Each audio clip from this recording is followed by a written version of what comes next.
And so the race for Champions League football next season got even tastier this weekend, really, with some key results happening to change the shape of the way the top 4 or 5 looks. And that opened the door for Aston Villa, really, to really cement their place in the top 4 with a very ill-tempered, shall we say, win over Brentford, with the red card for each team and a really spicy end to the game with a lot of controversy and a lot of punishments being dished out to both teams for their actions on the pitch in this game, where players just lost their heads. 6 players booked for Brentford, 4 players booked for Villa, both managers booked, a red card for each team. Yeah, it's a game that had a lot of intensity, to say the least, and including a farcical scene with Emi Martinez and Neil Maupay, where it just looked like, obviously, the occasion got the better of Martinez, him being the kind of character he is, pushed Maupay to the ground. Nothing in it really, but the way Maupay reacted, clearly trying to get him sent off, was just pantomime stuff really, wasn't it? But the way that kicked off and sparked off all the things that followed, yeah, I don't doubt that will come back to bite both teams, I think, in the next few days. Which is gutting for Villa, because they lose Boubacar Kamara, suspension for this, and he's going to be a difficult player to replace. So how they kind of manage that will be interesting to see.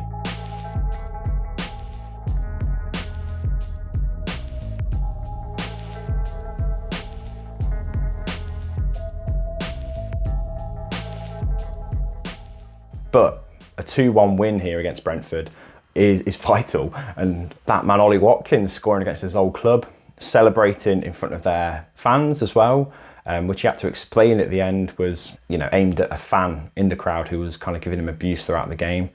That's had a bit of a mixed reaction as well, hasn't it? Watkins' celebration, because I guess if you've had a good time at a club and they've helped you in your career, you're kind of not really meant to rub it in if you score against them. That's kind of the unwritten rule, isn't it? So Watkins' explanation that he was directing this at one fan in particular, I don't know, what are your thoughts? Do you think that's something you should do? I mean, do you think a pro of his calibre should just brush off that kind of abuse and let his football do the talking, which it did in the end. It got the 3 points for Aston Villa.